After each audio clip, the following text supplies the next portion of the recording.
কিয়ামতের ময়দানে ভয়াবহ গুটগুটে অন্ধকার হবে। কিয়ামতের একটা ভয়াবহ শাস্তি হলো অন্ধকারের শাস্তি। এমন ভয়াবহ অন্ধকার হবে যে দুনিয়ার অন্ধকারের সাথে কোনো তুলনাযোগ্য নয়। সেই ভয়াবহ অন্ধকারে কিছু আমল আছে যে আমলগুলো মানুষের ওই অন্ধকারের মধ্যে আলোর কাজ দিবে। এর মধ্যে একটা হলো, নবী করিম সাল্লাল্লাহু আলাইহি ওয়াসাল্লাম বলেছেন, এই সূরাটা তার জন্য নূর হবে, নূর, আলো আল্লাহর তরফ থেকে।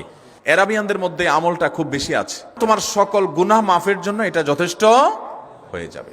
আর নবী করিম সাল্লাল্লাহু আলাইহি ওয়াসাল্লাম বৃহস্পতিবার সন্ধ্যা শুরু হলে শুক্রবার সন্ধ্যার আগ পর্যন্ত বেশি পরিমাণে করতে বলেছেন যে কাজটা, সেটা হলো নবী করিম সাল্লাল্লাহু আলাইহি ওয়াসাল্লাম বলেছেন, মান সাল্লা আলাইয়া মাররাতান সাল্লাল্লাহু আলাইহি আশরা, যে ব্যক্তি আমার প্রতি একবার দুরূদ পাঠ করবে, আল্লাহ রাব্বুল আলামিন তার প্রতি 10 বার রহমত নাজিল করবেন। কয়বার রহমত নাজিল করবেন? আপনার জীবনে 10টি জায়গায় খুব ক্রাইসিসে পড়ে গেছেন, কোন জটিল সিচুয়েশনে মুখোমুখি হয়ে গেছেন, বিপদের মধ্যে পড়ে গেছেন, ওই জায়গায় আল্লাহর রহমত পাবেন। এরকম একবার দুরূদ পাঠ করবেন হক আদায় করে, যথাযথভাবে মহব্বতের সাথে 10 বার আপনার জীবনে আল্লাহ তাআলা অনুগ্রহ নাজিল করবেন। নবী করিম সাল্লাল্লাহু আলাইহি ওয়াসাল্লাম বলেছেন, আকসিরু আলাইয়া মিনাস সালাতি মিন ইয়াউমিল জুমআতি ওয়া লাইলাতিল জুমআহ, তোমরা জুমার দিন এবং জুমার রাতে আমার প্রতি বেশি বেশি দুরূদ পাঠ করবে, দুরূদ প্রেরণ করবে।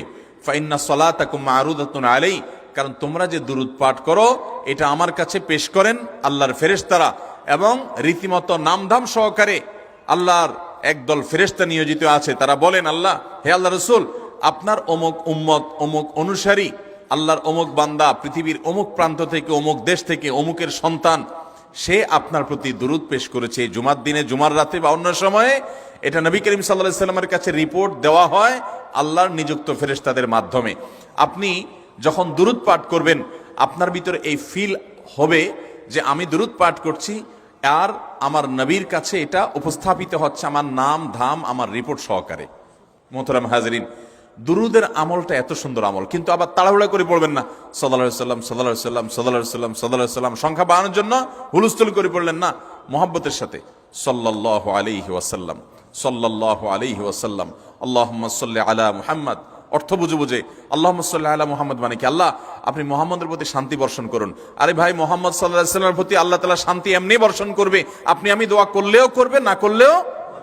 কিন্তু মাঝখান থেকে আমরা, ভাইরা আমার, কোন বড় কর্মকর্তার কাছে আপনার কোনো কাজের ঠেকা আছে, কর্মকর্তার ওই ছেলেটার আপনি দেখছেন যে খাচ্ছে না, আপনি যদি বলেন, স্যার ছেলেটা খাচ্ছে না স্যার, একটু ডাক্তার দেখান স্যার, এভাবে তো বাঁচবে না, ওর কষ্ট হচ্ছে স্যার, আপনি বললেও উনি ওনার ছেলের দিকে কেয়ার করবে।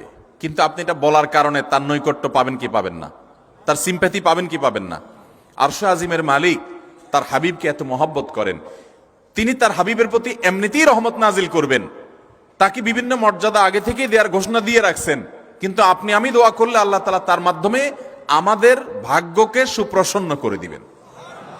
দুরুদের আমলকে জীবনের তরে আঁকড়ে ধরবেন ভাই, শুধুমাত্র জুমার দিন আর জুমার রাত না, সব সময় অধিক পরিমাণে। এরাবিয়ানদের মধ্যে আমলটা খুব বেশি আছে। তাদের দেখবেন তারা দুইটা আমল, মুখে দুইটা আমল, ভালো মন্দ তাদের মধ্যেও আছে, কিন্তু এই দুইটা আমল তাদের মধ্যে খুব ভালো। বেশিরভাগ মানুষই দেখা যায় অবসর সময় আস্তাগফিরুল্লাহ, ইস্তিগফার করছে অথবা দুরুদের আমল করছে। আমাদের অবসর সব সময়গুলো নিয়ে গেছে মোবাইল ফোন। ভাইরা আমার, এক সাহাবী নবী করিম সাল্লাল্লাহু আলাইহি ওয়াসাল্লামের কাছে এসে বলছে, ইয়া রাসূলুল্লাহ, আমি যে দোয়া করি, এই দোয়ার মধ্যে আমি নিজের জন্য করব, আমার ছেলে মেয়ের জন্য করব, অনেক কিছু করব, এটা সেটা, রিজিক চাইবো, সুস্থতা চাইবো, অনেক কিছুই তো আল্লাহর কাছে চাইবো। আপনি তো আল্লাহর রাসূল, আপনার জন্য দোয়া করলে আমাদেরই লাভ, একবার দোয়া করলে আল্লাহ 10 বার রহমত নাজিল করবেন, তো আপনার জন্য আমার দোয়ার ভিতরে কত পার্সেন্ট রাখবো? সাহাবী বারবার বিভিন্ন পার্সেন্টেজ বলছিলেন যে 3 ভাগের 1 ভাগ আপনার জন্য রাখি ইয়া রাসূলুল্লাহ, অর্ধেক রাখি, আরো বেশি করে রাখি। তিনি যত বলছেন নবী করিম সাল্লাল্লাহু আলাইহি ওয়াসাল্লাম আরো বাড়ানোর জন্য তাকে উৎসাহ দিচ্ছিলেন। এক পর্যায়ে যখন তিনি বললেন, ইয়া রাসূলুল্লাহ, আমি আমার কোন দোয়ার সবটুকু যখন আপনার জন্য নিবেদন করব, আমি কোন একবার যখন দোয়া করব, দোয়া শুধু আপনার জন্যই করব যখন, অর্থাৎ পিওর দুরূদ যখন পড়বো, নিজের জন্য আর কিছু চাইবো না, শুধু আপনার জন্যই যদি চাই কোনোবার, তাহলে তখন নবী করিম সাল্লাল্লাহু আলাইহি ওয়াসাল্লাম বলেছেন, ইদান তুকফা হাম্মুক ওয়া তুগফার যামবুক, তাহলে তোমার সকল পেরেশানি থেকে উদ্ধারের জন্য এই দুরূদটাই যথেষ্ট হয়ে যাবে, এবং তোমার সকল গুনাহ মাফের জন্য এটা যথেষ্ট হয়ে যাবে। নবী করিম সাল্লাল্লাহু আলাইহি সাল্লামের ভাষ্য খেয়াল করেন, আকসিরু আলাই। ওলামা একরাম জানেন নবী আলাইহিস সালাম সাধারণত কোনো আমল পরিমাণে বেশি করতে বলতেন না। পরিমাণে বেশি করতে বলার মতো আমল খুব কম ইসলামে। গোটা কোরআন যদি খোলেন আপনি, পরিমাণে অধিক করতে বলা হয়েছে এরকম আমল খুব বেশি পাবেন না।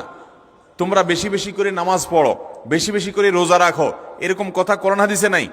অবশ্যই একজন ইমানদার 5 ওয়াক্ত ফরজ নামাজের পাশাপাশি অধিক পরিমাণে নফল নামাজও পড়বেন, সেটা ভিন্ন কথা। কিন্তু কোরআনে বেশি পরিমাণে আল্লাহর জিকির করার কথা বলা হয়েছে। আর নবী করিম সাল্লাল্লাহু আলাইহি সাল্লাম বৃহস্পতিবার সন্ধ্যা শুরু হলে শুক্রবার সন্ধ্যার আগ পর্যন্ত বেশি পরিমাণে করতে বলেছেন যে কাজটা, সেটা হলো দুরূদ শরীফের আমল। নবী করিম সাল্লাল্লাহু আলাইহি সাল্লাম বলেছেন এই সূরাটা তার জন্য নূর হবে, নূর, আলো আল্লাহর তরফ থেকে। কিয়ামতের ময়দানে ভয়াবহ গুটগুটে অন্ধকার হবে। কিয়ামতের একটা ভয়াবহ শাস্তি হলো অন্ধকারের শাস্তি। ভাইরা আমার, অন্ধকারের শাস্তি মানে এমন ভয়াবহ অন্ধকার হবে যে দুনিয়ার অন্ধকারের সাথে কোনো তুলনাযোগ্য নয়। সেই ভয়াবহ অন্ধকারে কিছু আমল আছে যে আমলগুলো মানুষের ওই অন্ধকারের মধ্যে আলোর কাজ দিবে। এর মধ্যে একটা হলো অজুর অঙ্গগুলো যদি কেউ ভালো করে অজু করে, সুন্দর করে ডলে ডলে যেন শুকনা না থাকে, উত্তম রূপে যদি অজু করে, কেউ পানি অপচয় না করে, পানি অল্প নেয় কিন্তু ডলে বেশি, সুন্দর করে যদি কেউ অজু করে, এই অজুর অঙ্গগুলো কিয়ামতের ময়দানে উজ্জ্বল হয়ে জলজল করে জ্বলতে থাকে এবং তার জন্য আলোর কাজ দেয়। সবাই যখন অন্ধকারের আযাবের মধ্যে নিমজ্জিত থাকে, হাহুতাশ করে, তখন এই ব্যক্তির এই আমলটা তার আলো ভূমিকা আসে। আর আরেকটা হলো এই সূরা কাহফ। অন্য অনেক উলামা ইকরাম বলেছেন এর ব্যাখ্যা হলো সূরা কাহফ যদি কেউ এক বৃহস্পতিবারে পড়ে, পরের বৃহস্পতিবার পর্যন্ত, এক শুক্রবারে যদি পড়ে, পরের শুক্রবার আগ পর্যন্ত পুরো সপ্তাহব্যাপী তার ভিতরে নূর, ঈমানের নূর, তাকওয়ার নূর, ইলমের নূর, আমলের নূর, ভালো মানুষ হওয়ার নূর তার ভিতরে আল্লাহ তাআলা সৃষ্টি করে দিবেন।